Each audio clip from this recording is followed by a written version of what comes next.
This conference will now be recorded. Hi there, I'm joined by Drew Brown. Drew, how are you doing? Great, very good, thank you, Nick. Good to be here. Yeah, good to see you again. The last time we met, obviously, was over a coffee, and it was good to chat about a few things. So, yeah, my first Behind the Mask is with you. So, if anyone that doesn't know Drew, and I'm sure a lot of you do, Drew is currently Managing Director of Dominion Hospitality and previously had senior roles at Travelodge, Whitbread, and the Bannatyne Group. So the thought process of this conversation is to talk about relevant topics that are hopefully an interesting thought process and helpful and insightful for anyone that cares to watch. So 3 questions. Yeah. I'm going to start with question 1, Drew. This year's been incredibly tough for hospitality, and it's pretty much been beaten up like never before. However, it continues to be the heartbeat of certain amazing behaviours and selfless initiatives. My thoughts are, do you think this is going to be of long-term benefit or make little difference to the industry as a whole as we learn to live alongside the virus? Yeah, I mean, it's a great question, and probably one that you need to sort of take your mind out of the current situation to really sort of appreciate and think about. But I mean, in short, yes. I mean, I think you know, I suppose the resilience and the sort of the greatness of the people in this industry are really been shown. But it is sort of balanced with it's a sort of bittersweet, isn't it? Because you know, every day I think about the hundreds, thousands of people that are losing their jobs, the people who are losing their businesses, the people who have been thrust into sort of poverty. So yeah, I think it's a sort of, you know, sort of two ends of the sort of different extreme almost, Nick. It's yes, I think there's a real benefit and a real opportunity for those who, you know, are out there and have got the sail between their, you know, the wind between the sails. There's huge opportunities, some amazing work that's been done. You know, as you cited, you know, take a step back when, you know, the hospitality industry was feeding the NHS, it was feeding the homeless. We're now feeding children who are not being supported by the government through free school meals, and that's while, you know, most of the hospitality industry is on its knees. So, you know, the PR around the hospitality industry at the moment is great in some regards, but it's not great in other regards, and it's a similar sort of thing to that question, which is great PR. Yes, absolutely, it'll have long-term benefits, and you know, the selfless acts that have been done by the hospitality industry and some of the amazing people in it are great. There's a bit of me that just, you know, from a PR perspective, thinks, you know, just move on to something else. Move on to another industry. Just let the hospitality industry do what they do and do it really well. Yeah, there's some really good points there. I mean, I think the bittersweet, you know, it's that some areas are really heartbreaking, some areas are really heartwarming, and I think that the PR, the media aspect is it's a tough one, and of course it's not great in certain areas, but in other areas that we'll see. But you know, I think the measures that, you know, so many businesses have put in place to keep the staff and the public, you know, safe in the hospitality environment, it's absolutely incredible, and it hasn't come at no cost at all, obviously. So no, hats off to all involved. So this is something that we chatted about briefly when we sat down and had a coffee, which I've given quite a lot of thought about since then.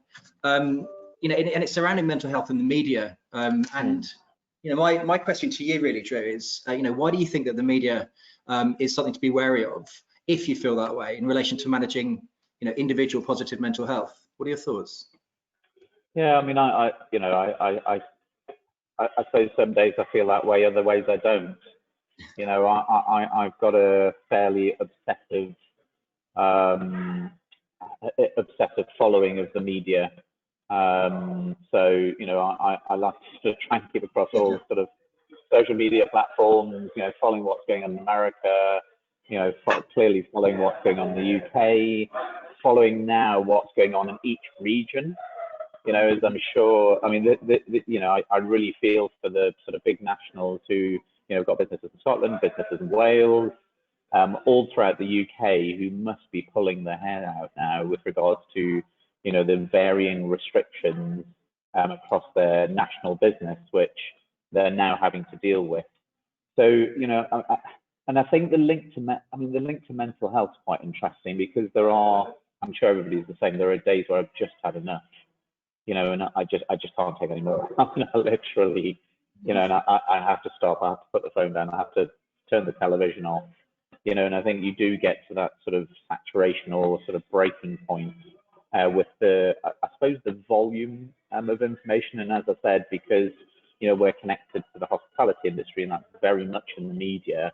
And, you know, unfortunately, I'm now seeing this sort of roll call of businesses that are going into administration or folding, or, you know, the announcements around job losses. And again, that takes a, you know, I mean, that takes a toll in itself, you know, thinking about the pressures that people are under within the hospitality industry. So, yeah, I mean, with regards to mental health, I mean, you know, we did a weekend away fairly recently, and, you know, both me and my wife decided, you know, turning the phones off, turning the TVs, and we had a sort of media-free weekend just to, like, you know, just to take some time out away from the sort of barrage of the media. And obviously it's, you know, unfortunately, apart from what we're just talking about, which is the really positive things, you know, you take that away, and actually the majority of the media is negative. And, you know, I have come across myself being really, really angry, and I tend not to be a sort of quite sort of balanced sort of person, but really, I mean, furiously angry about this constant barrage of, you know, it's the hospitality, it's pubs and restaurants, you know, driving the growth and spread of the virus, whilst, you know, all the information and data showing that it's not. You know, so back to your point, you know, the measures that have been put in place by by the hospitality industry are, you know, on the whole, are very, very robust.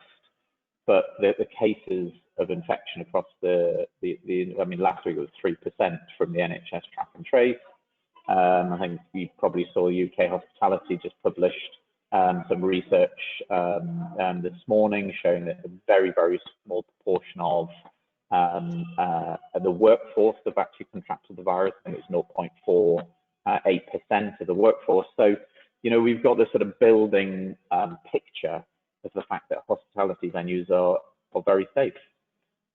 Yet, you know, there's this sort of constant, either political or media or both, constant mention of the hospitality industry, and clearly that then has driven all of these different sort of measures that you know, on the whole, is crippling the hospitality sector.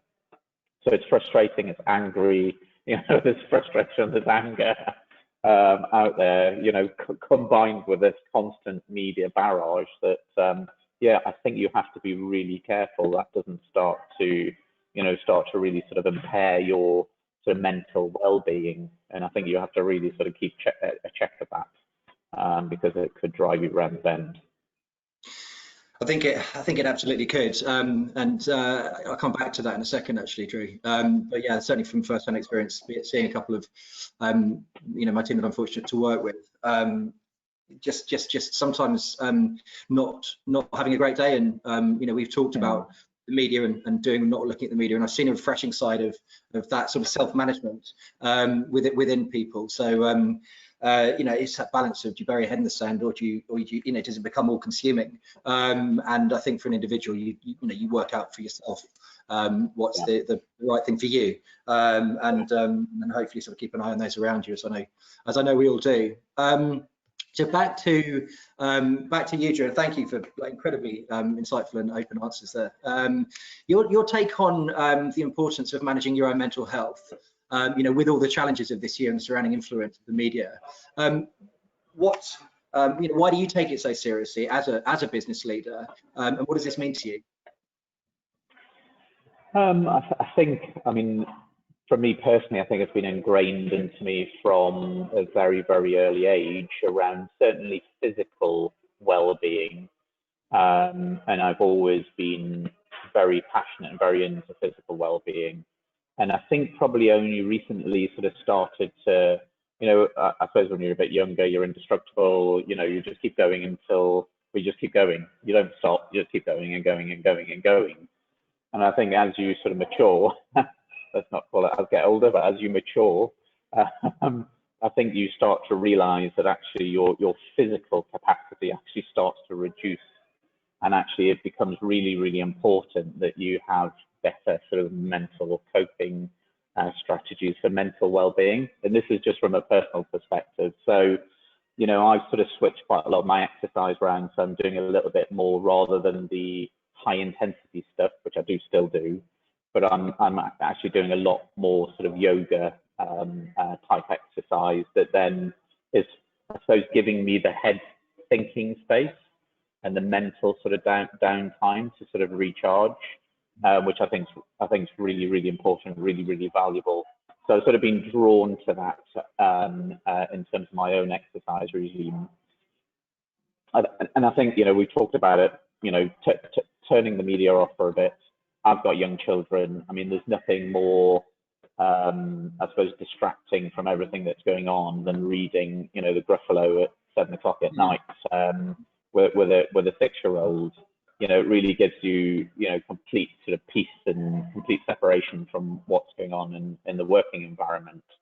And I think the other thing, and it's quite interesting how this is all sort of connecting, Nick, but I think the other thing that's really important in mental well-being is you can get really sucked into, it's almost like the darkness sort of starts to sort of narrow in, is looking where you can reach out and help others, and that sort of connects all the way back to everything that we've spoken about. And I think there's nothing more nurturing for your sort of mental well-being than looking for opportunities to help and support others.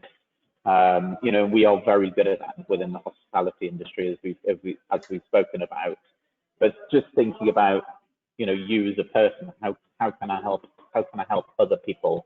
What can I do? And especially in this sort of situation where, I'm sure you've got lots of colleagues, ex-colleagues, as I have, who've been, in great careers, brilliant at what they do, and just been thrust very, very quickly into a situation they don't know how to deal with in terms of being made redundant.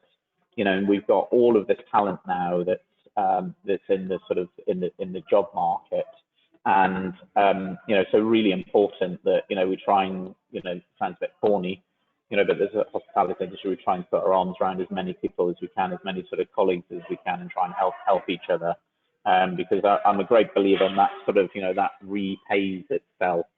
Every time you sort of it's the whole pay it back thing. Every time you help somebody, that it's going to come back. It's going to come back. So yeah. Yeah, who'd have known that you become so spiritual? It's Pilates and it's got belief in karma drill. So this is always going to be a fairly short and sweet and insightful conversation.